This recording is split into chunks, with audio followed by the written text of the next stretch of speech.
Moi, je vous le dis, à 8h23, bonjour Laura, bonjour Béatrice, Bonjour, ça Laurent. calme, hein, une petite musique comme Oui. ça, là, derrière l'oreille, là. Ça vous remet d'équerre, ça vous évite de sourire trop. Et pourtant, le sujet est souriant, puisqu'on va parler de rencontres d'artistes, de géants. Ah oui. Et pour cette rencontre au sommet, on peut le dire, vous êtes parti en Suisse, à Martigny. Voilà. Les deux géants en question, c'est Rodin d'un côté et Giacometti juste en face. Giacometti juste en face, le Suisse. Alors évidemment, l'un a connu l'autre et pas inversement. C'est deux époques. C'est quand deux même. époques. Rodin, je resitue rapidement, c'est la fin du 19e siècle. Et Giacometti, c'est le sculpteur du 20e siècle par excellence, qui est suisse. Donc ça a du sens. Il est exposé aujourd'hui en Chez Suisse. lui. Et Giacometti a énormément regardé Rodin, mais il l'a regardé de très près. Alors même si le style n'a rien à voir, effectivement, on se rend compte dans l'exposition, c'est toute l'idée de cette confrontation. Quand on met Rodin à côté de Giacometti, on voit la filiation, on voit, il y a une manière de faire, il y a une manière de penser l'espace, il y a une manière de patiner la sculpture. Ils ont travaillé avec du plâtre, avec du bronze, avec beaucoup de matériaux. Et Giacometti était vraiment sur les traces de Rodin, parce que dès qu'il y avait un événement consacré à Rodin, qu'on inaugurait un monument posthume, il y allait voir. Il a été fasciné par ce sculpteur qui, effectivement, a ouvert... On peut le comprendre. Hein. On peut le comprendre. Et ce qui est génial, finalement, quand on est un artiste, un grand artiste, c'est qu'on regarde, on apprend des grands artistes précédents aussi. Donc, rencontre, comme vous le disiez, au sommet à Martigny en Suisse. Regardez.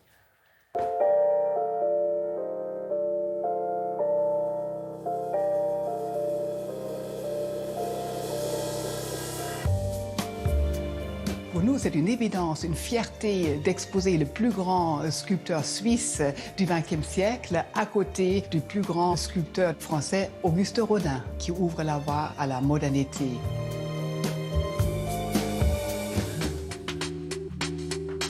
A priori, on peut penser que tout les oppose, mais ce n'est pas le cas du tout.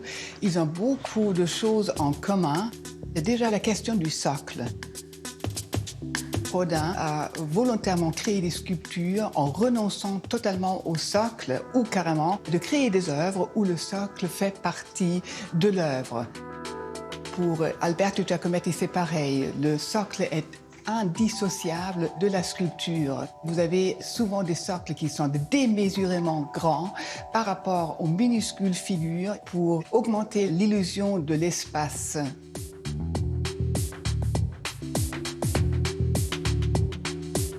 La figure humaine, elle est bien présente sous forme donc, de figures entières, parfois même grandeur humaine, comme c'est le cas dans le monument des bourgeois de Calais. La figure humaine, elle est bien aussi présente sous forme de portraits qui sont très expressifs dans le cas de Rodin, qui sont volontairement déformés dans le cas d'Alberto Giacometti. Giacometti lui-même disait d'ailleurs « Toute ma démarche a consisté de posséder, de saisir quelque chose qui me fuit constamment. » Et il est arrivé donc à créer un peu ces sculptures qu'on dirait qui sont pratiquement dessinées dans l'espace.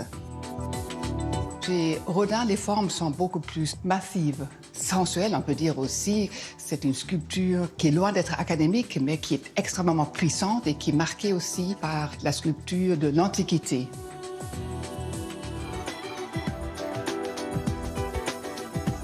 Le modelage, c'est l'approche la plus directe de la mise en forme pour un sculpteur.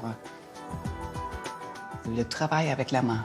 La gestuelle est très important pour les deux. Alberto Giacometti et Auguste Rodin, c'est une rencontre au sommet.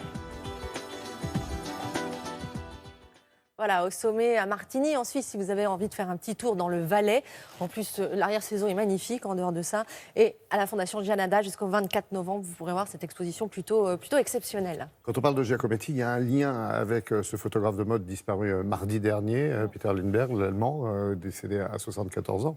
Oui, oui, il y a un lien effectivement très très fort parce que Peter Lindbergh, une fois de plus, comme tous les artistes, a regardé aussi ce qui s'est fait avant que lui. Alors lui qui avait l'habitude de photographier des modèles vivants, il a photographié les plus belles femmes du monde. Là, l'Institut Giacometti à Paris lui avait demandé de s'attaquer à la sculpture de Comme quoi cette Giacometti. sculpture était bien vivante. Comme quoi cette sculpture était bien vivante et lui Peter Lindbergh voue une telle admiration pour Giacometti que pour lui ça a été finalement un honneur et je l'avais rencontré à cette occasion pour vous, c'était en janvier dernier, regardez.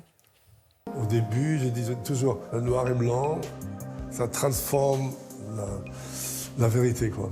Donc c'est déjà un petit pas vers l'art, parce qu'on transforme quelque chose.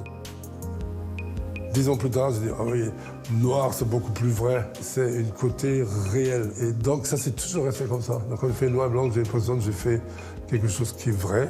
Et quand je fais en couleur, j'ai pas ce sentiment. Si je rencontrais aujourd'hui, je crois que je faisais un petit croix, et je l'embrassais et je me jette par terre. Voilà, ben on souhaite qu'ils se rencontrent là-haut, au paradis des artistes. Voilà. Si j'avais les ailes d'un ange, avec un nom pareil, Lindbergh, ils volent forcément Voilà, ils volent. au firmament. Bien. J'espère qu'ils vont voler ensemble longtemps encore. Ouais, merci beaucoup, Béatrice.